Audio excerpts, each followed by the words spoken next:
Hello les explorateurs et bienvenue dans la nation du e-commerce. Je me prénomme Nicolas Chevalier et suis explorateur en chef d'e-commerce nation. Dans ce podcast, je vous emmène dans les coulisses du e-commerce en France. Comme chaque mercredi, vous découvrirez des retours d'expérience exclusifs, des histoires inspirantes et des personnalités hautes en couleurs. J'espère que vous êtes confortablement installés pour ce voyage au cœur de la nation du e-commerce. Bonjour à tous, on se retrouve aujourd'hui pour un nouveau podcast en compagnie de Louis Incourt. Donc bonjour Louis. Bonjour. Alors est-ce que tu peux nous en dire un petit peu plus sur ton parcours, sur comment tu as eu l'idée de la création de ta boîte, etc. Donc je suis Louis Incourt et j'ai créé Dealer de Coq il y a maintenant 9 ans. J'ai 24 ans, donc j'ai lancé la boîte quand j'avais 15 piges. C'était à la base un petit délire, je cherchais une coque de téléphone originale en fait. J'avais gagné un iPhone à la radio et je me suis dit faut que je trouve une coque pour le protéger bien sûr. Je suis allé dans les grandes surfaces, les magasins, et je trouvais rien qui correspondait vraiment à mon besoin. J'avais 15 ans, il y a 9 ans, c'était plus un téléphone de parents, hein. C'était pas vraiment un téléphone d'ado.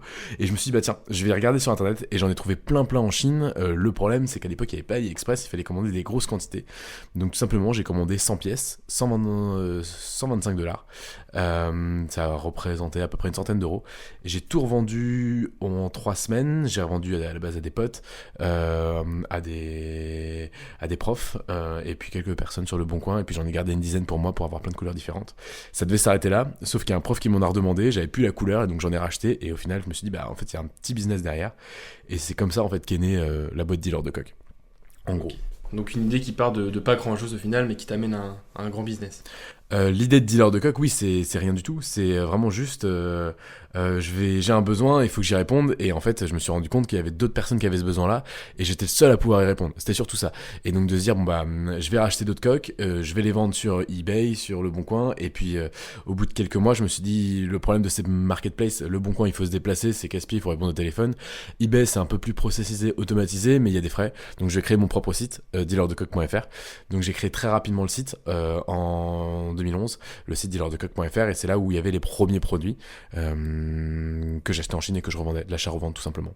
Ok, et du coup tu nous as dit que tu avais commencé à 15 ans, donc c'est très jeune, ça n'a pas été trop compliqué au début de gérer un petit peu tout ce qui est l'aspect entrepreneur. J'ai créé une boîte à 15 ans, maintenant on voit qu'il y a de plus en plus de jeunes, enfin en tout cas moi il y en a de plus en plus qui me contactent, de 16 à 17 ans, donc on se rend compte que c'est de plus en plus simple et de plus en plus entré en fait dans les mœurs des gens. Mais oui, à l'époque à 15 ans c'était compliqué, c'est impossible en fait de créer une boîte à 15 ans. À 16 ans c'était semi-possible. J'ai dû me battre en fait avec la chambre du commerce pour pouvoir la créer, vraiment c'était complexe, et je me suis battu en fait pour déclarer tout simplement mon activité, parce qu'au final on m'en empêchait, et alors que je faisais rien d'illégal. Après créer sa boîte à 16 ans, c'est aussi continuer sa vie, avoir ses études, parce que j'ai continué jusqu'à juin dernier. J'ai fait mon bac, et puis après j'ai fait mes études en bac plus 5, et c'est là aussi où combiner les deux c'est complexe, mais je me rends compte qu'il y a plein de personnes, c'est-à-dire même j'allais dire adultes, mais j'ai 24 ans, mais de plus vieilles personnes que moi, qui aujourd'hui cumulent les deux, c'est-à-dire un job et qui ont une autre boîte à côté. Et au final c'est aussi ce qui est le plus sexy, le plus fun je trouve, c'est de cumuler plein de jobs différents, parce qu'on s'ennuie pas. Après c'est peut-être aussi une petite hyperactivité, et de toute façon les jeunes maintenant, enfin du moins les 15, 16, 17 ans sont de plus en plus hyperactifs. Du moins c'est ce que je constate. D'accord, donc même tu penses que l'âge n'est pas un frein en fait. Si on a une idée aujourd'hui, même si on a 15, 16, 17 ans, faut se lancer. Mais 15, 16 piges c'est une chance, parce que c'est là où on va découvrir un métier, on va sortir du système scolaire français qui est totalement éloigné en fait de la partie professionnelle, et d'ailleurs en France on essaie de faire un petit peu d'alternance, mais pas tant que ça. On dénigre un peu cette filière alors que c'est la meilleure des filières selon moi. Après le côté 15, 16, 17 ans, c'est qu'on n'a pas non plus de crédit à rembourser, on n'a pas de gamin, on n'a pas forcément une vie de couple, ou du moins elle est pas forcément stable à cet âge-là. Donc c'est plutôt de se dire on peut faire ce qu'on veut, et on prend peu de risques. On va prendre des risques, mais des risques qui vont pas avoir un gros impact. Parce que quand on a 30 ou 40 ans, qu'on quitte tout, qu'on quitte son job et son gros salaire, ou qu'on est au chômage et qu'on se dit finalement je vais lancer ma boîte, c'est très incertain, et si on a des frais fixes tous les mois, ça peut être source de stress, et aussi ça peut faire que on cherche à faire du profit avec sa boîte plutôt que de s'amuser. Et à 16-17 ans, c'est pas... Enfin, quand on gagne 100 balles par mois, quand on a 16 ans, je pense que... vous pensez la même chose que moi, c'est qu'à 16 ans, avec 100 balles par mois, on ne peut même pas tout dépenser. Je fumais même pas, donc... Encore si j'avais fumé, ça aurait été plus simple. Mais... Voilà. Ok. Et je voudrais revenir un petit peu maintenant sur justement les produits que tu commercialises, etc. Je voulais savoir ce qui te différencie un petit peu, parce que tu parlais d'AliExpress pour au niveau des coques par exemple. Qu'est-ce qui te différencie par exemple d'AliExpress ou d'Amazon au niveau de tes coques, toi, en En particulier? général, chez Dealer de coques, on a un temps d'avance, dans le sens où en fait, avant on achetait des coques sur Alibaba. Après, on les a achetées un petit peu sur AliExpress à l'époque où c'était pas vraiment revendu en France. Et puis je me suis dit un jour, il y a quand même une problématique, c'est que ça prend beaucoup de stock. Les coques, ça met du temps à arriver, ça met du temps à se vendre. Et les Chinois, ils fabriquent les coques de téléphone. Pourquoi nous, on pourrait pas fabriquer les coques de téléphone? Et c'est là où j'ai acheté mes propres machines. Pour la petite histoire, en gros, en 1 an et demi, la société au tout début avait réalisé 18 000 euros de chiffre d'affaires. Et j'ai eu la chance de passer sur M6 lors d'un reportage de 8 à 9 minutes. Et dans ce reportage de 8 à 9 minutes, il parlait donc de dealer de coques. Le reportage était vraiment super chouette pour la marque. Et en 24 heures, j'ai fait 22 000 euros de chiffre d'affaires. Donc j'avais fait 18 000 en 1 an et demi, et en 24, 22 000. Et en fait, ces 22 000 euros de chiffre d'affaires, ça a été ma levée de fonds, tout simplement. Le truc de ouf qui m'a permis de vendre plein de produits. J'en avais qu'un ou deux en stock, j'en ai vendu 100. C'était catastrophe parce que je passais mon bac. Mais au final, c'est ce qui m'a permis d'acheter mes propres machines. Et c'est là de se dire, voilà, j'ai mes machines maintenant pour fabriquer mes coques de téléphone. Je vais être moins dépendant de la Chine. Et au final, maintenant, on n'est plus du tout dépendant de la Chine. Et c'était vraiment de se dire, on peut fabriquer nous-mêmes avec nos propres visuels. Et donc, on fonctionne avec du stock de vierge. Ok, il y a du made in France. Ok, il y a de la transformation. Ça prend du temps. Et donc, du temps français, ça coûte cher. Mais au final, c'est moins de stock et une réactivité très, très forte. Donc, franchement, la différence qu'on a par rapport au Amazon ou AliExpress, c'est qu'on va faire de la personnalisation. C'est-à-dire qu'en gros, on va vendre un produit et un service. Et aujourd'hui, on vend un très gros service. Et je pense de toute façon que les sites e-commerce français qui fonctionnent aujourd'hui, c'est ceux qui ont un service ou un produit, soit un produit différent, soit un service différent. Nous, aujourd'hui, on a la chance d'avoir les deux. Et d'avoir un service où tout part le jour même et livré le lendemain. Enfin voilà, on s'inspire des grands, de Amazon, etc. Mais on fait des choses que eux ne font pas. Et c'est pour ça d'ailleurs qu'on existe encore, je pense, parce que sinon ça serait fait absorber par Amazon, comme les Pixmania, les rues du commerce ou autres, qui existent toujours, mais qui sont plus au même niveau qu'il y a quelques années. Donc les deux principaux avantages, on va dire, c'est la réactivité et la personnalisation. Nous, c'est réactivité, personnalisation. On va s'adapter aussi à la demande du client, notamment pour les professionnels et un petit peu pour les particuliers. Ouais. Et puis aussi le côté un peu fun de la boîte où on essaie de montrer cette image assez fun. Et là, on part dans une optique de 2020 zéro déchet. On part vraiment sur des optiques de travail où on investit aussi dans notre image, parce que c'est une image de dire qu'on fait du zéro déchet, bien sûr. Mais c'est aussi dans l'esprit de la boîte, c'est-à-dire que je veux que les salariés et même moi, je sois fier et de se dire. Quand on commande sur AliExpress, on ne sait pas ce qui s'est passé, on ne sait pas quel est l'impact environnemental du produit. Par contre, quand on commande chez nous, on va connaître l'impact et de se dire, quitte à payer le même prix, avoir le même service, je sais que je suis certain que c'est comme ça.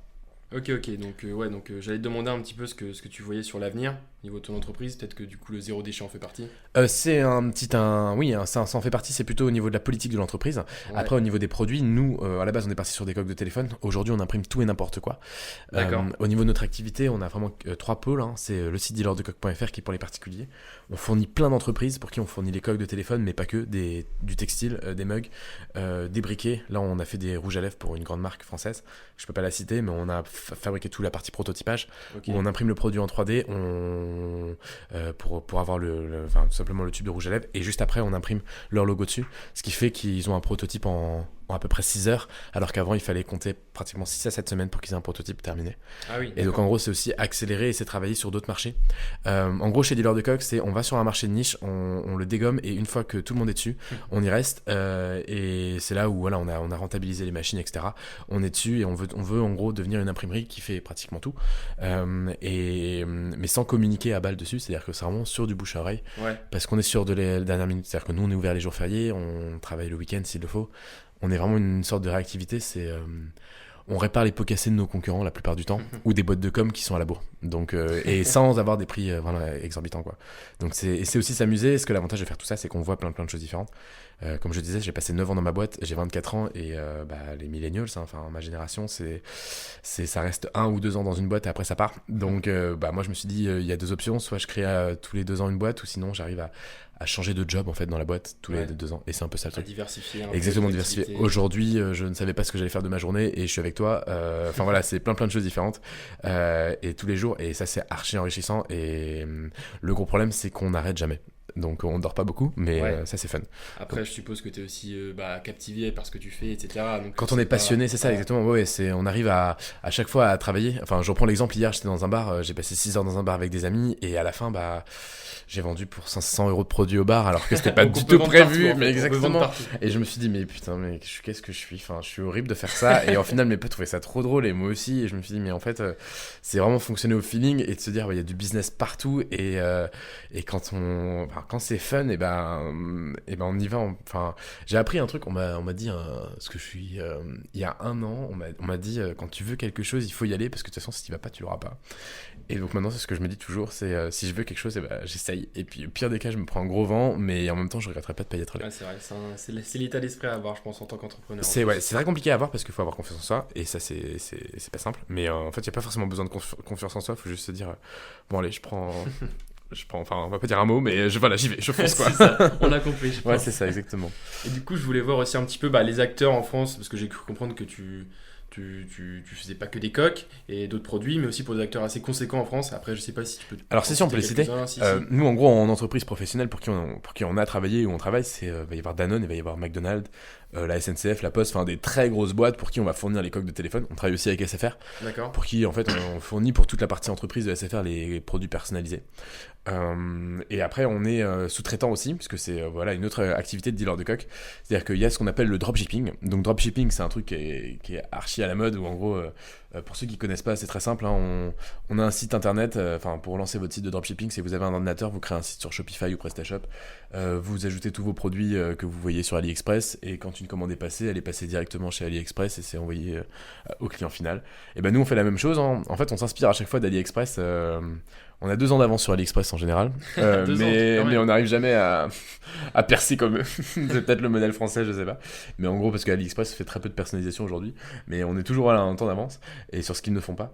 Mais en gros, on est connecté en dropshipping dans le sens où on a plein de clients qui vont avoir une boutique sur leur ordi, et en gros, ils vont personnaliser les produits, et dès qu'il y a une commande, elle tombe chez nous. Je prends l'exemple des youtubeurs comme Norman, Squeezie, où là on a aussi McFly et Carlito qui sont rentrés il y a pas longtemps, où en gros ils ont leur boutique qui est faite sur Shopify. Quand il y a un produit qui est commandé, en fait le produit il vient chez nous, on le fabrique, on l'expédie, on va gérer aussi toute la partie SAV, donc on gère vraiment un gros truc quoi. Ok. Et ça, c'est des clients pour qui, en fait, on va vraiment s'occuper de fabriquer tous leurs produits. Eux sont nos super commerciaux parce que c'est des youtubeurs. Ils sont contents parce que c'est leur marque, ils font de la marge aussi. Et nous, on est plus sur on fabrique et on sait à quel prix on va vendre le produit. On a du volume et ça nous permet de diminuer aussi tous nos coûts de transport, parce que aujourd'hui, on expédie énormément de colis, hein, tous les jours. Et c'est sûr que quand on passe de 10, 100 à 500 colis jour, les tarifs de transport sont pas les mêmes. Et avant, c'était moi qui me pliais en 4 et j'étais au pied de la poste pour qu'ils me fassent des prix. Maintenant c'est différent, et c'est ça qui est assez cool aussi. Donc c'est de se dire, on a plein de marchés. Mais oui, on travaille pour des grands et on travaille aussi pour dealerdecoq.fr qui tourne toujours à fond. Oui. C'est la principale activité pour vous? On aimerait bien que la principale activité soit la partie pro. Ouais. C'est ce qu'on essaie de développer. Mais en fait, Dealer de Coq, là, on vient de faire un nouveau site internet, et rien que de changer le site internet, on a pris 10% d'augmentation de chiffre d'affaires. Le chiffre d'affaires était en baisse, hein, depuis quelques mois. Comparé aux années précédentes, on avait 1 à 2% de moins par mois. Et là, on est à 10% sur 10 jours, parce que je pense qu'on a juste amélioré le site et amélioré toute la partie UX, la partie user experience, et c'est ça qui aide aussi. D'accord. Donc, parce que tu parlais de dropshipping, justement, j'allais y arriver avec toi, mais ça peut être très bien pour des gros acteurs comme les youtubeurs, les choses comme ça, mais ça peut aussi Pour être tout. destiné à les petits acteurs, les personnes qui veulent personnaliser des coques pour Là, leurs clients. on en a on va avoir par exemple un club de natation dans un petit bled, hein, je crois que c'est un bled de, 4000 habitants, 5000 habitants à Douvla-des-Livrande en Normandie. Ils ont créé leur site internet où on peut commander des suites et des coques. C'est un tout petit site, et ils ont une commande toutes les 2 semaines. On prend quand même, parce qu'en fait on a créé un système d'entonnoir, parce que chez Dealer de Coq tout est processisé, où en fait toutes les commandes rentrent dans l'entonnoir et après elles arrivent toutes au même endroit chez nous, dans un process de production. C'est-à-dire que dès qu'il y a une commande qui est passée chez McFly, dès qu'il y en a une qui est passée chez Norman ou chez Dealer de Coq, elles vont toutes dans le même panier, et après en fait elles sont traitées comme si c'était un seul et unique canal en fait de préparation. Toute notre logistique en fait a été repensée, parce que je me suis rendu compte que quand on mettait en place des process, on économisait. C'est en écoutant en fait un podcast sur les Get Five Guys, je sais plus le nom du podcast, mais ils expliquaient leur mode de fonctionnement, et en gros ils avaient dit Dans certains restaurants, il faut 10 minutes pour faire un burger. Chez nous, il en faut une. Ça nous a pris 10 ans à faire en sorte qu'il en fallait qu'une. Et moi, ça m'a pris 9 ans à faire en sorte que pour faire une coque de téléphone, avant, il fallait 15 minutes. Maintenant, il faut 30 secondes. Et en gros, quand il y a une commande qui est passée, il nous faut à peu près 55 secondes pour la préparer. Alors qu'avant, oui, c'était ça, c'était plutôt 15 minutes. Et puis, bah, là, je ne vois pas comment on peut aller encore plus vite. Mais il y a forcément des étapes et des moyens. On veut éviter la robotisation. Par contre, on essaie de mettre en place l'informatique, en fait, là où l'humain fait des tâches répétitives. Et en fait, les salariés trouvent ça génial parce que bah, ils font d'autres choses. Et on a développé l'impression 3D, on a formé des personnes en impression 3D, du personnel en impression 3D, qui en fait aujourd'hui ne préparent plus de commandes, enfin a du temps en fait.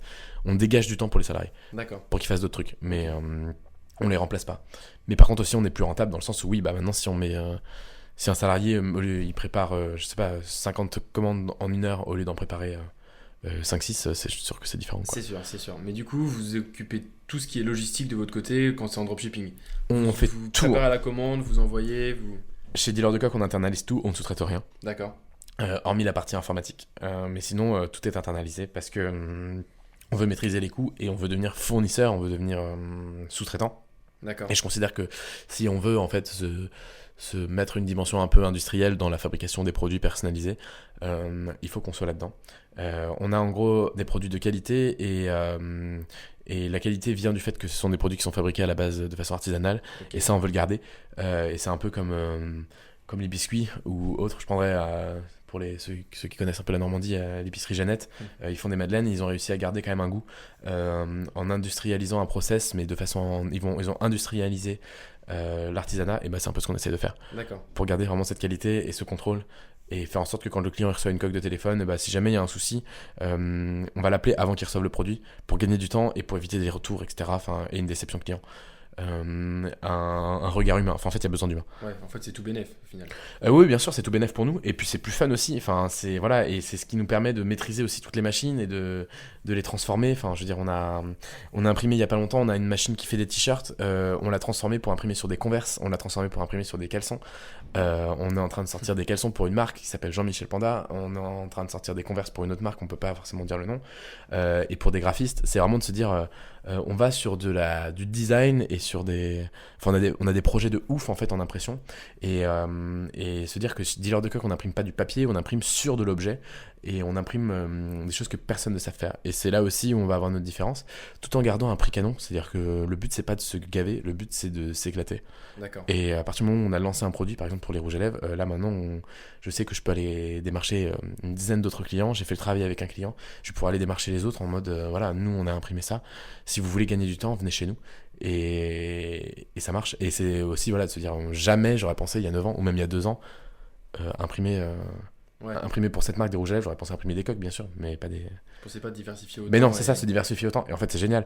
Par contre, le problème de se diversifier autant, c'est que ça coûte de l'argent, ça coûte du temps. Et on peut se le permettre parce qu'on a une bonne trésorerie. Mais après, oui, c'est sûr que ça sera pas forcément tout le temps le cas. Mais on fonctionne un peu en mode start-up, en mode hyper-croissance. En fait, avant, on nous disait, c'est des termes un peu techniques, mais... qu'on était en private equity pour tout ce qui est investissement, fonds d'investissement, et maintenant on est plus en VC, c'est-à-dire que voilà, maintenant on était la boîte un peu stable, etc., qui en fait se transforme en start-up et qui explose tout. Mais j'ai fini mes études au mois de juin, et donc là bah, le gamin hyperactif qui arrivait à se reposer 1 à 2 semaines par mois en cours, bah maintenant il est là à fond, et le problème c'est que bah, la boîte il faut qu'elle explose de la même façon, et donc on multiplie par 2 ou par 3 même la vitesse de croissance, quoi. D'accord. Donc vous avez toujours en fait l'esprit start-up depuis que ça a démarré en fait. On fonctionne toujours de la même façon. Non, c'est pas terminé et on va le garder. Le problème de l'esprit start-up, c'est que c'est très fatigant et que c'est pas simple de recruter des personnes qui ont cet esprit-là, parce qu'au final, il faut arriver à être très autonome et à toujours essayer de chercher et d'aller plus loin et pas se reposer sur ses acquis. Il faut des personnes qui sont très motivées et qui quand même travaillent, dans le sens où le problème des start-upers, c'est que parfois ils vont lancer plein de trucs, mais au final il y a rien, il y a du vent.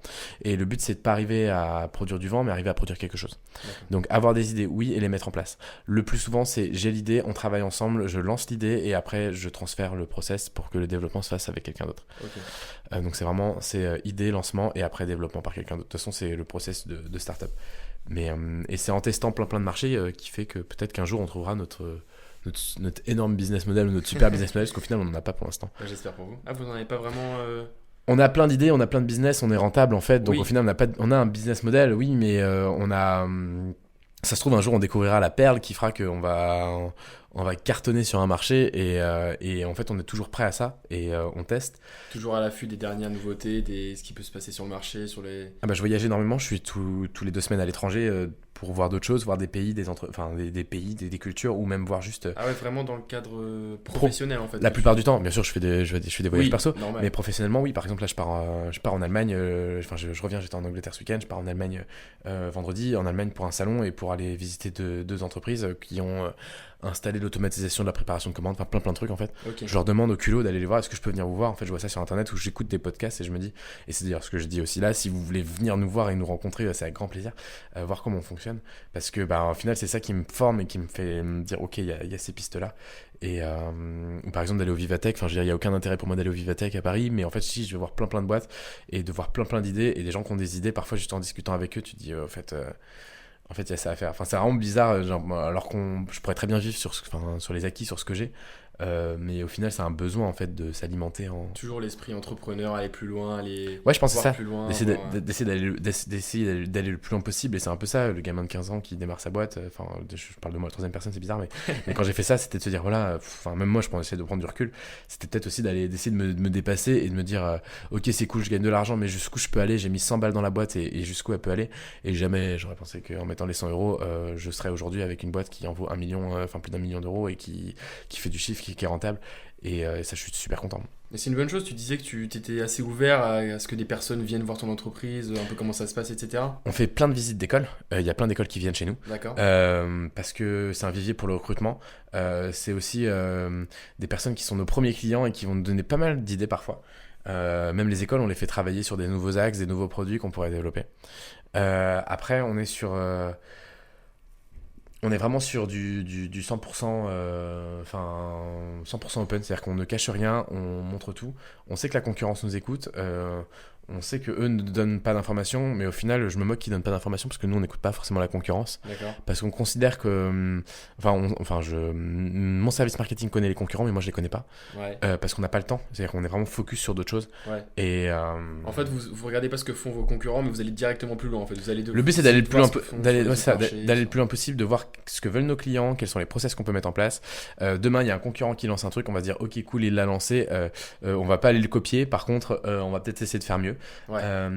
Mais s'il est déjà là, on n'y va pas. Donc, c'est vraiment de se dire, on a plein de gros concurrents qui sont arrivés et qui aujourd'hui cartonnent. Après voilà, c'est essayer de se dire, on va arriver de la même façon, mais c'est-à-dire on va cartonner, mais avec un autre produit ou un autre service, quoi. C'est ça, toujours trouver quelque chose en plus. Je pense que de toute façon, si on veut se battre face à Amazon, parce que c'est vraiment un combat, hein, parce que même Amazon veut nous récupérer, etc. Ils veulent à tout prix récupérer notre produit, nos catalogues produits, pour voir ce qui marche. Dealer de coq ici? Oui, dealer de coq. Ah oui. Enfin, ils veulent pas nous récupérer, nous racheter, mais ils veulent récupérer notre catalogue produit pour les intégrer sur leur plateforme. D'accord. Amazon voulait qu'on devienne fournisseur Amazon, mais en fait, le truc, c'est qu'ils ils ont vu que nous, on faisait des ventes et que nos produits ne sont pas sur leur site, et eux, c'est pas du tout ce qu'ils veulent. Ils veulent avoir tout le e-commerce dessus. Oui. Donc non, Juste nous. qui fait un petit peu peur en fait. C'est ça, ouais. Nous, on fait du Google Shopping, on fait de l'Insta Shopping, Instagram, mais on fera pas du Amazon parce qu'aujourd'hui, si on a encore envie, je pense, et si on n'a pas 12 à 13% de taxes, hein, parce qu'Amazon c'est une taxe, c'est grâce à ce concept-là, c'est de se dire, voilà, on est sur notre plateforme dealerdecoq.fr, on fait du marketing avec Google et Instagram. Mais il faut commander directement sur notre site. En fait, c'est toujours garder un petit peu l'esprit indépendant. Vous internalisez tout au niveau de Dealer de Coq. Et en plus, vous voulez vendre sur votre site, vendre pour d'autres, mais pas vendre sur Amazon en fait. Je veux garder mes clients, c'est-à-dire un client qui commande un produit, je veux qu'il m'appartienne, je veux pas qu'il appartienne à un autre. Et on fait de la sous-traitance. Donc si Amazon veut faire des coques de téléphone avec des visuels, on peut faire de la sous-traitance pour lui. Par contre, si les clients veulent, avec nos visuels, ou veulent faire de la personnalisation, c'est chez nous, directement. D'accord. C'est vraiment de se dire... en fait, c'est... Si on veut marcher sur Internet, il faut une différence de toute façon. Donc on peut pas copier. C'est-à-dire qu'on voit même des concurrents, enfin on voit des personnes qui sont en sous-traitance chez nous, qui sont concurrents entre eux, ils se copient et ils se tirent là. Enfin, j'ai envie de leur dire, faites d'autres trucs, quoi. Ouais. Arrêtez de vous regarder tout ça, de flipper, machin, etc. Parce que c'est pas comme ça que ça marche pour moi, l'e-commerce. Enfin, après, je sais pas. Après, Amazon, c'est ce qu'il essaie de voir, c'est tous ses concurrents et il essaie de les bouffer un par un. Oui. Après, ils nous boufferont peut-être un jour, hein, mais C'est pas l'objectif en tout cas. Non, c'est pas l'objectif, bien sûr que non. C'est normal. Le but, c'est ça, c'est de garder le contrôle, hein. Mais on va y arriver, c'est sûr. Ouais, t'es confiant là-dessus? Oui, bien sûr, parce qu'en fait, on a des services différents, on a un mode de fonctionnement qui est très artisanal et avec des process. Amazon, ils ont des process, mais l'artisanat n'a pas sa place chez eux. Et donc, non, la personnalisation chez Amazon, peut-être qu'un jour ils le feront, mais je suis persuadé qu'ils le feront de façon... soit ils rachèteront une boîte, soit ils feront de la... Ils feront enfin, la sous-traitance en fait avec une boîte, peut-être avec nous, hein. Là il n'y a pas de souci. Ouais. Mais Pour vous, ce que vous souhaitez, c'est garder toujours l'aspect authentique et l'aspect. L'aspect production en fait. Il faut qu'on garde le produit, le made in France. On n'est pas sur du made in China, quoi. C'est un peu ça le truc aussi. Non pas que j'aime pas les produits chinois, au contraire, on en voit encore. Hein. Mais sur les coques personnalisées, je veux que ce soit fabriqué en France et nulle part ailleurs. Donc le problème, c'est que si demain on travaille avec Amazon ou autre, il se peut qu'on se fasse piquer le marché en fait. Parce que dans la tête des consommateurs, qui dit made in France dit que forcément qualité. Pas forcément qualité, parce qu'il y a des made in France qui sont pas top, hein, et puis chinois ça peut être de très bonne qualité. Par contre, qui dit made in France dit que si jamais il y a un souci, il y aura du monde derrière, et on connaît le produit. Et oui, on connaît le produit, et mine de rien, ok, du made in France, les gars, ça fait 9 ans qu'on existe. Si ça fait 9 ans qu'on existe, c'est pas parce qu'on vend des produits de merde, parce que sinon on n'existerait plus. Oui. Bien sûr qu'au début, on vendait des produits qui étaient pas top. Hein. On a eu des flops hein, aussi, on a lancé des produits qui marchaient pas ou qui étaient de mauvaise qualité. Comme toute entreprise. Ouais, c'est ça, c'est ça. On a fait des erreurs hein, et on les assume. Et on les a assumées sur les moments venus. Aujourd'hui, par contre, on maîtrise vraiment tout le produit, tout le process. Et oui, on cartonne avec ça. Ouais. Ça, c'est génial. Et j'ai une petite question aussi au niveau de la logistique. Tu conserves tout, tu stockes tout dans un entrepôt? Comment est-ce que ça se passe? On a 200 mètres carrés de bureau et 250 mètres carrés d'entrepôt. Donc dans l'entrepôt, ce sont tous les stocks de produits finis ou de produits vierges. Et après, dans les bureaux, on a la moitié qui sont dédiés à un open space avec toute l'équipe et la moitié qui est dédiée à la fabrication, à la production. Donc tout est collé. Sachant que ce qu'il faut savoir, c'est que chez Dealer de Coq, quand on arrive, forcément un mois de formation où on doit apprendre à utiliser toutes les machines. Donc c'est-à-dire que le commercial ou la responsable marketing, ils savent tout faire, ils savent tout fabriquer. Pourquoi ? Parce qu'en fait, on fonctionne d'une certaine façon. C'est comme on est sur de l'express du 24 heures. Demain, il se peut qu'on ait une commande de 500 coques de téléphone à fabriquer en urgence. Ça peut arriver là dans une heure pour une boîte, parce qu'en gros, il y a une boîte de com qui avait commandé 500 coques en Chine. Ils doivent les livrer jeudi, sauf que la livraison sera vendredi, donc ils sont un peu coincés et donc ils vont les commander chez nous pour qu'on dépanne. Parce que nous, on livre toujours en temps et en heure. Et c'était de se dire ok, les 500 coques de téléphone, on va les fabriquer, sauf que peut-être que là en production ils sont complets ou autre, il va falloir qu'il y ait quand même du monde derrière. C'est un peu comme les abeilles, quand il y en a une qui est en danger, il y a toutes les autres qui arrivent pour la protéger, et c'est vraiment le fonctionnement qu'on a. Et par exemple mardi soir, on a fini à 2h du matin parce qu'on avait un client qui avait un besoin en urgence. Là, aujourd'hui, on a un client qui va avoir un besoin en urgence encore ce soir. Ça arrive tous les jours, en fait. Ça arrive tous les jours, mais ça, c'est fun parce qu'en fait, c'est des clients qu'on chope, qu'on n'aurait jamais chopé parce que soit parce qu'on est trop cher, soit parce qu'on communique pas là-dessus, soit parce qu'on les a pas démarchés. Mais ils vont nous trouver du bouche à oreille. En gros, ils vont poster sur LinkedIn qui c'est qui peut me fabriquer 500 coques de téléphone en 24 heures. Et la réponse, c'est toujours nous qui ressortons parce qu'on en est capable et parce que les boîtes qui ont eu, on les chouchoute. Et voilà, c'est-à-dire que moi, il peut m'arriver demain, si jamais il faut aller livrer un client à Strasbourg ou s'il faut aller livrer un client même en Angleterre ou n'importe, on y va nous-mêmes. C'est-à-dire qu'on est vraiment capable d'aller jusqu'au bout si le temps nous le permet, on le fera, quoi. C'est-à-dire qu'on mettra tous les moyens en œuvre. Et on a aussi un vivier d'étudiants, en fait. On a 4 étudiants qui bossent pour nous à Noël et qui bossent pour nous parfois, qui font des remplacements. D'accord. Qu'on peut appeler à n'importe quand. C'est un peu comme le concept de la nounou qu'on va appeler à la dernière minute parce qu'on veut se faire un resto avec son compagnon ou sa compagne et te dire, tiens, c'est un peu pareil pour j'ai pas d'enfant, je dis ça alors que j'en ai aucune idée, mais c'est un peu pareil chez nous en tout cas, c'est de te dire voilà, punaise, j'ai un truc absolument urgent là, j'ai complètement zappé, est-ce que vous pouvez venir bosser? Eux, ça leur fait du cash, hein, bien sûr, et c'est une ambiance assez cool, et surtout nous, ça nous permet d'avoir une réactivité. Ouais. Donc en fait, on a créé et par contre, on travaille pas avec une boîte d'intérim, on fait nos propres recrutements, etc. On internalise tout. D'accord. Et je sais pas si beaucoup de business fonctionnent comme ça, parce que moi, le défaut, c'est que j'ai créé Dealer de Coq quand j'avais 15 ans, donc j'ai une seule expérience, je travaillais 1 mois à la radio à Nostalgie et c'est tout, et donc je ne connais pas ce que c'est le monde de l'entreprise ou du moins de l'autre côté, mais en tout cas ce que je sais c'est que nous dans notre structure on a réussi vraiment à mettre en place il y a une commande, on va forcément pouvoir dire oui en fait. D'accord. Et c'est de ne jamais refuser, c'est à dire que même si on n'a pas la machine, on va être capable de dire oui avant d'avoir acheté la machine et d'être formé. Et de dire ok, et le produit on le lance dans 4 jours, on le lancera dans 4 jours. Et ça, ces produits là pour McFly et Carlito par exemple, pour eux on a fabriqué des affiches. Ils voulaient faire du dropshipping sur des affiches de taille affiches de cinéma. On n'avait pas la machine pour imprimer, on ne savait pas faire. On ne savait pas comment expédier, on n'avait pas les emballages, on n'avait rien. Le jeudi, on signe et il fallait expédier les affiches à partir du lundi parce que la vidéo était diffusée le dimanche. Donc le jeudi après-midi, on signe. Le vendredi, on achète les machines, etc. Le lundi matin, je pars à Paris. À 9h, je récupère tout ce qui était machine, emballage, etc. J'arrive à midi à l'entreprise et on commence à fabriquer et les affiches sont parties le soir même. D'accord. Donc c'était vraiment de l'archi-urgence. Et en fait, ça, c'est un truc... il y a beaucoup de gens qui vont dire ouais, enfin, on peut se la péter ou autre, enfin je sais pas en disant ça. La seule chose c'est qu'en fait c'est même pas ça, c'est juste le kiff de se dire on travaille dans l'urgence. Il y a plein de gens qui aiment pas ça, hein. Mais c'est le stress, mais du bon stress de se dire à la fin, punaise, on est arrivé et on l'a fait on l'a fait avant quoi. C'est de se dire livrer le plus tôt possible et là on a plein de gens qui ont posté sur Instagram des photos de leur affiche et ça c'est trop canon de se dire bah ouais, on vous a livré le truc. C'est un peu comme livrer tous les produits pour Noël et qu'on a après sur Instagram le 25 et le 26 décembre plein de hashtags dealer de coq et de voir tous les produits qui ont été mis sous le sapin, qu'on a fabriqués. Et après ça, on monte ça à l'équipe et on a des petits stagiaires, on va avoir des alternants ou autres qui vont se dire ah, c'est moi qui l'ai fabriqué et au final qui ont vraiment la réalité de se dire punaise, en fait, j'ai quand même livré. Enfin, il y a 10 000 cadeaux de Noël. Enfin, en général, c'est ça. Un salarié chez nous, c'est 10 000 cadeaux de Noël qui passent entre leurs mains. Et ouais, c'est ça, et te dire bah j'ai fait peut-être 10 000 euros et en plus quand on voit qu'on a un taux de retour qui est super faible et bah de se dire bah ouais j'ai vraiment peut-être fait 10 000 euros quoi. Donc vivre tous les jours dans... On sait pas à quoi on s'attend, de quoi est faite la journée en fait. C'est ça, et ça c'est un peu ça le monde de la startup, ce qui est très étrange puisque je disais avant qu'on était sur du process et qu'on était sur du produit, mais en fait les commandes sont toutes différentes, les clients aussi, il va y avoir des journées où il peut pas se passer grand chose, mais comme on a toujours du rangement à faire, enfin il y a toujours du boulot, toujours quelque chose à faire, c'est ça exactement. Mais par contre voilà, le mot d'ordre chez nous c'est de pas procrastiner par contre, c'est la règle, c'est-à-dire que et c'est pour ça en fait c'est dès qu'il y a une commande on la prend, on la traite.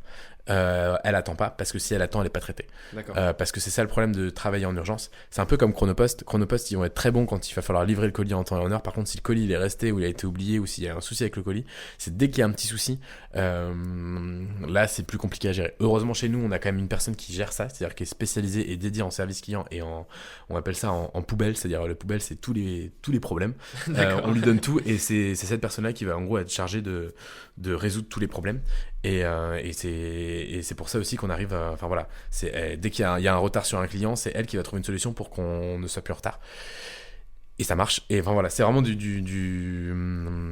ok, on a un site e-commerce dealer de coq, mais on n'est pas ça, on n'est pas que ça, on a une boîte aussi qui fait plein d'autres trucs quoi. D'accord. Et du coup tu parlais aussi un petit peu de la livraison de Colissimo. Est-ce que toi tu livres qu'en France ou est-ce que tu livres aussi donc pour le process de livraison, nous on travaille avec Shippingbo. Shippingbo c'est un acteur qui nous permet de faire de l'édition d'étiquettes et de la gestion de stock et gestion de flux. Donc c'est ce qui nous permet, c'est le bout de l'entonnoir en fait pour la préparation de commandes. Vous pouvez regarder, c'est plutôt cool. Ça a un coût, hein, c'est assez cher, mais au final il y a un gain dans le sens où il y a un gain en temps de préparation de commandes. D'accord. Et donc en humain et donc au final c'est oui ça a un coût, oui c'est cher, mais ça évite d'avoir un salarié qui se plaît pas à son travail parce que c'est pas forcément top de faire toute la partie automatisation, enfin tout ce qu'on peut automatiser. Ouais. Donc on travaille avec eux et après en niveau transport on travaille avec la Poste essentiellement. La lettre suivie, Colissimo et Delivengo pour l'international. Donc on livre partout dans le monde. On a livré en Irak il y a pas longtemps là. D'accord. Enfin voilà, on livre vraiment des pays en Irak, Népal, enfin ça va partout dans le monde. Partout dans le monde. Ouais, et ça c'est assez cool. Et par contre après on travaille avec l'acteur Mondial Relais. Où en fait on livre en point relais des colis. On aime bien travailler avec eux parce que ce sont des coûts qui sont pas chers, enfin les coûts de livraison sont peu élevés et ça nous permet aussi d'avoir une livraison en point relais. Et comme on est sur des produits cadeaux, on a une problématique de faut pas que le produit arrive dans la boîte aux lettres et qu'il soit ouvert par le conjoint, la compagne ou autre. Donc on a une petite histoire à raconter qui est assez drôle. On fabrique des mugs et un mug avec une phrase, je sais plus, mais en gros c'est on va faire un bon bout de temps ensemble ou etc., un truc trop mignon qui a été livré chez notre client, sauf qu'au final la personne a fait livrer le colis à domicile et sauf qu'en fait c'était son amant qui lui avait envoyé ça directement chez elle et sauf que c'est une vraie histoire, c'est une vraie histoire, ouais c'est ça, mais sauf que c'est pour ça, donc maintenant on conseille quand il y a des cadeaux ou des colis, faites-vous livrer via Mondial Relais parce que ça peut vous poser de gros problèmes. Ça coûte moins cher Mondial Relais, donc non mais c'est une petite histoire enfin on en a plein comme ça, mais parce qu'après on est quand même sur de la personnalisation, donc on voit des trucs un peu, on voit tout, hein. normal, c'est Je vous normal. laisse imaginer ce qu'on reçoit et peut-être qu'il y a des clients qui pensent pas qu'il y a des humains derrière et qui espèrent justement qu'il n'y ait pas d'humains, mais pour tous les trucs sexuels qu'on va passer, on avait un cercueil il y a pas longtemps aussi. Enfin, on part vraiment sur pas mal de délires dans notre. Un cercueil. Un vrai cercueil en fait de personnes et enfin un cercueil, ouais, c'est ça. Ils ont pris en photo le cercueil et puis ils l'ont mis sur une coque de téléphone. D'accord. Et donc là, moi j'étais à la fois, enfin on a tous trouvé ça super drôle en fait, et glauque, mais Intriguant surtout. ouais, de se dire bah qu'il y a qui dedans, mais C'est ça, c'est la vraie question. mais c'était un cercueil d'une personne classique, c'était pas une star ni rien. Mais oui, après on a plein de trucs, mais et c'est ça aussi qui est fun, c'est en fait on a tout le temps enfin c'est une boîte où il y a le smile. Enfin, de toute façon ça se ressent hein, dès qu'il y a des étudiants qui viennent visiter ou autres qui se disent en fait bah ouais il peut y avoir des ambiances d'entreprise. Par contre ça c'est du travail, enfin c'est de la fatigue, c'est à dire que moi ça me prend beaucoup de temps de créer une bonne ambiance et d'essayer de la garder. Mais ça gueule chez nous pour gueuler, parce qu'il faut gueuler dans le sens où il faut qu'on nous entende, mais ça va jamais gueuler dans le sens sans gueuler ou des choses comme ça. C'est vraiment une ambiance assez chouette, et ça c'est peut-être aussi ce qui nous permet d'avoir cette réactivité, et parce que bah quand on a des personnes motivées et autonomes, on peut être réactif. D'accord. Et bon, là un petit peu côté un petit peu plus technique, mais au niveau de ton site e-commerce, ton site internet Ouais. Coq, qu'est-ce que tu utilises comme solution, comme plugin, etc. Alors, sur Nous, on a créé le site sur PrestaShop. Ça fait 9 ans qu'on est avec PrestaShop et on va jamais les quitter. D'accord. Parce que PrestaShop, c'est une solution qui en soi est gratuite, enfin du moins open source. Et comme je travaille avec PrestaShop depuis 9 ans, j'ai appris tout le code et je le connais par cœur maintenant, et je peux le modifier et faire plein de trucs. On peut faire énormément de choses. Oui, ok, il y a des bugs ou autres parce que c'est un site pur et dur et c'est pas du Shopify où là on est sur une solution SaaS. J'ai envie de dire, si vous y connaissez rien et que si ça ne vous intéresse pas, Shopify ça peut être une bonne idée. D'accord. Mais par contre, PrestaShop, l'avantage c'est que si vous voulez aller plus loin et un peu comme nous creuser, et si vous êtes touche à tout, bah c'est chouette, parce que on a intégré plein de plugins pour que justement notre site aille plus vite, pour qu'on ait un module de personnalisation de coque de téléphone, pour qu'on puisse gérer et traiter toutes les data marketing pour faire de la communication, de la publicité. Donc en fait non, franchement on s'amuse plutôt bien avec PrestaShop, et on lance même des clients dessus plutôt que de les lancer sur Shopify, parce que en fait oui c'est une solution qui fonctionne. Les sites sont pas lents contrairement à ce qu'on peut dire. C'est ce qui est lent, c'est la façon dont on l'utilise, si on met des images rapides ou si on a un serveur aussi. Enfin voilà, c'est juste qu'il y a plein d'améliorations à faire. D'accord. Le seul défaut aujourd'hui qu'on peut peut-être dire à PrestaShop, c'est que les dernières versions, notamment la 1.7, sont pas forcément archi stables. Côté plus technique là. Ouais, c'est ça, c'est un côté un petit peu plus technique. Okay. Et le défaut, c'est que avant de se lancer sur un PrestaShop, c'est comme en fait avant d'ouvrir une boutique, on peut ouvrir une boutique en centre-ville, dans un quartier archi passant, ou on peut ouvrir une boutique au fin fond de la ville. Les deux peuvent marcher, mais il faut juste savoir comment on va faire. Si au fin fond de la ville, l'accès est rapide et simple, et que la boutique est attrayante et bien foutue, donc là je prendrais plus l'exemple du PrestaShop et de nous, c'est top. Alors que le Shopify, oui, c'est simple, c'est petit, mais il y a peu de fonctionnalités, mais au final c'est peu complexe.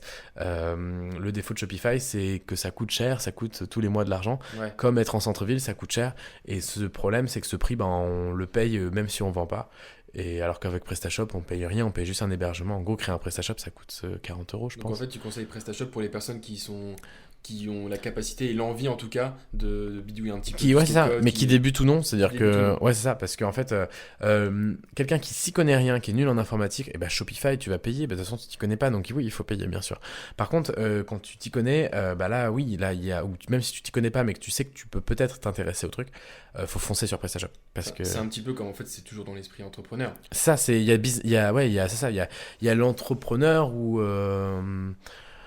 après, un entrepreneur peut se mettre sur Shopify, hein, donc je sais pas. Ouais, mais toi, en tout cas, ton esprit, c'est toujours d'aller plus loin, d'aller de voir plus c'est haut, d'apprendre. Et c'est d'apprendre c'est de se former sans cesse. Aujourd'hui, je sais coder parce que ça fait 9 ans que je suis sur PrestaShop. Avant, jamais j'aurais appris à coder. Je sais utiliser Photoshop et InDesign et Illustrator, des logiciels de la suite Adobe, parce que on a dû l'apprendre dans la boîte, et qu'au début, on faisait sous-traiter, et puis après, on s'est rendu compte mais ça coûte une blinde, et je me suis dit on va regarder des vidéos YouTube, on va en manger, et puis j'en ai mangé, et maintenant c'est mes collègues qui en mangent quand je leur apprends. Enfin voilà, c'est ça. C'est de se dire apprendre de l'imprimerie, c'est j'ai pas une grosse faculté d'apprentissage, par contre faculté d'adaptation et de trouver une solution. C'est ça en fait le truc, c'est quand on sait pas, on persévère, et ça c'est un peu casse-pied, c'est-à-dire que je peux ne pas m'arrêter si je suis au bureau et que j'ai pas trouvé la solution, je reste jusqu'à ce que je la trouve. D'accord. Mais après, bon, bah, parfois, il y a un moment, il faut quand même dormir, mais et là, c'est une grosse déception. C'est là les moments un peu plus tristes. Et ça arrive de temps en temps quand même. Ah, mais bien sûr, ça arrive. Mais oui, ça arrive tout le temps. Ça arrive tout le temps de pas réussir à faire ce qu'on veut faire. Mais par contre, ce qui est cool quand même, c'est même quand on n'y arrive pas, on a appris d'autres trucs et on a découvert d'autres trucs. En fait, c'est toujours, c'est comme dirait certains de mon entourage, hein, que je suis un peu insupportable ou que c'est insupportable. C'est-à-dire qu'il y a trop de trucs, mais en même temps, s'il y avait qu'un ou deux trucs, je serais triste. Donc, Tu t'ennuierais. c'est ça. Ouais, enfin, je sais pas toi, mais en tout cas, ouais, faut que ça bouge. Ouais. Faut rencontrer du monde, faut voir du monde. Ok.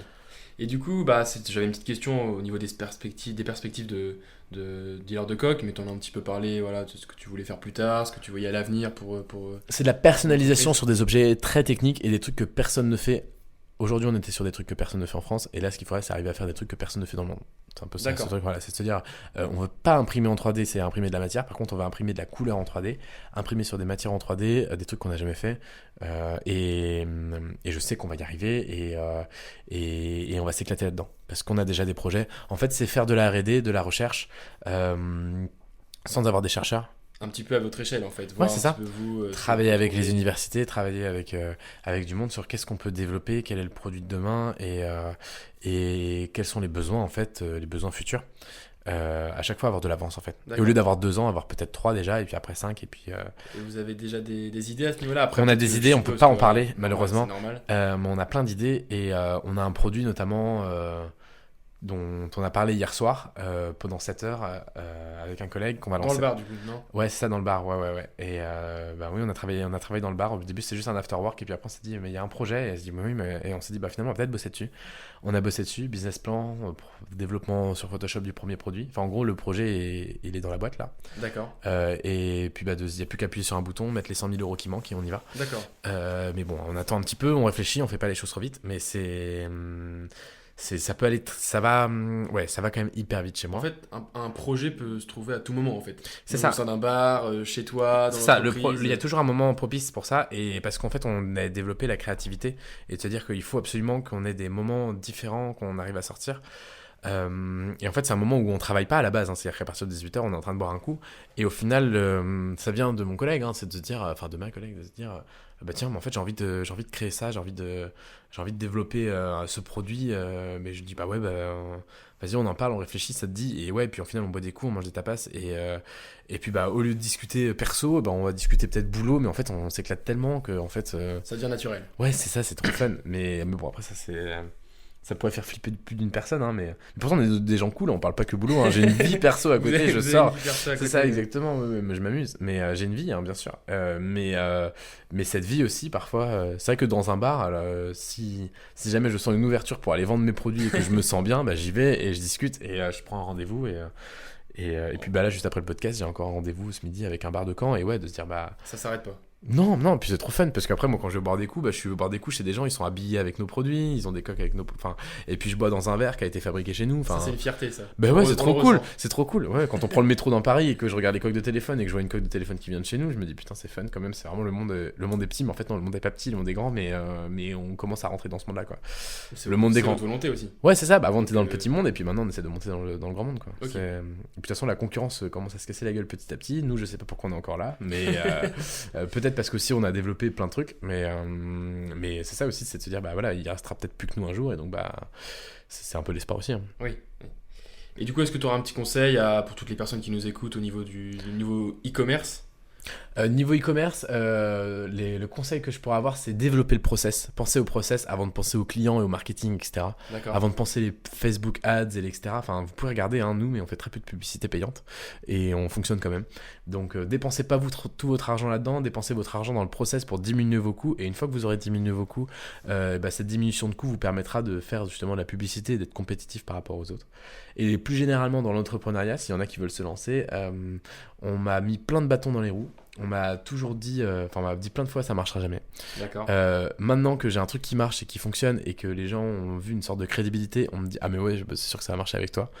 Et le avec toi je l'aime pas du tout parce qu'au final c'est pas parce que c'est moi, c'est juste le projet qui va, enfin si on vous dit que ça va pas marcher, c'est peut-être aussi parce qu'on n'a pas forcément compris le projet et parce que si on veut lancer quelque chose, il faut y aller, il faut pas attendre parce que le plus compliqué pour moi en tout cas c'est d'avoir des regrets de pas l'avoir fait. Je préfère regretter de l'avoir fait que de pas l'avoir fait. D'accord. Et aujourd'hui, j'ai des regrets de trucs d'avoir fait des trucs, mais au final, je me rends compte que j'ai quand même appris de ça et évolué. Et tous les trucs que j'ai pas fait, je me dis, bah en fait, peut-être que je le ferai plus tard, c'est sûr, mais il aurait fallu. Donc le mot, c'est foncer, en fait. Et même si c'est bateau, mais au final, c'est nous, c'est ça, c'est on fonce, on va super vite, quoi. On s'arrête pas. Ok. Et il faut vivre, en fait, vivre au travail. Vivre au travail. Mais ouais, grave, C'est faut ce qui est à s'amuser. retenir de Mais ce ouais, faut podcast. s'amuser, c'est le smile, le travail, quoi. Tout le temps. D'accord. Ok. Bah, très bien, Louis. Je te remercie en tout cas. Et puis s'il y a besoin, faut pas hésiter à me contacter aussi. Moi, je suis D'accord. archi joignable sur LinkedIn notamment. Sur Donc, LinkedIn LinkedIn, ouais, Louis Incourt. Et faut pas hésiter à venir visiter notre boîte en Normandie. Et puis s'il y a des besoins de produits imprimés, faut pas hésiter à nous contacter N'hésitez aussi. pas, vous avez des réseaux sociaux aussi autres que Ouais, LinkedIn. bien sûr, on est partout. Mais moi, en tout cas, pour me contacter en perso, c'est sur LinkedIn. Et puis après, sinon, on est sur Facebook et Instagram pour Dealer de Coq pour suivre les nouveaux produits. On poste en story Instagram. En gros, le truc, c'est tous les jours un nouveau produit. Donc, en D'accord. gros, 300 jours par an. Parce que, pas le week-end, mais on a un nouveau produit qui sort. Ok. Et donc, voilà, tous les jours en story, vous allez voir les nouveaux produits. C'est Stéphanie qui met ça en œuvre. Et ça, peut-être que ça pourra vous donner des idées. Parce que nous, on lance des produits qu'au final, on ne fera jamais. Mais si demain, vous voulez personnaliser des rouges à lèvres, par exemple, nous, ça, on le fera jamais. On peut vous donner tous les outils et même limite les masques ou tout ce qu'on a travaillé en 3D, tout notre travail. On partage tout, en fait, parce qu'on se rend compte que, en faisant de l'open source, en fait, open source en produit, on permet à nos concurrents de venir sur les marchés et au fait, nos concurrents deviennent des partenaires, etc. Et voilà. Ok. Bah, en tout cas, merci Louis. Merci. Et merci à tous de nous avoir écoutés pour ce podcast. Merci beaucoup. À bientôt, merci. À bientôt.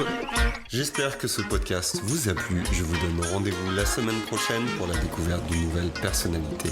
N'hésitez pas à vous abonner au podcast des explorateurs du e-commerce sur votre plateforme préférée et à partager sur les réseaux si vous avez apprécié cet épisode.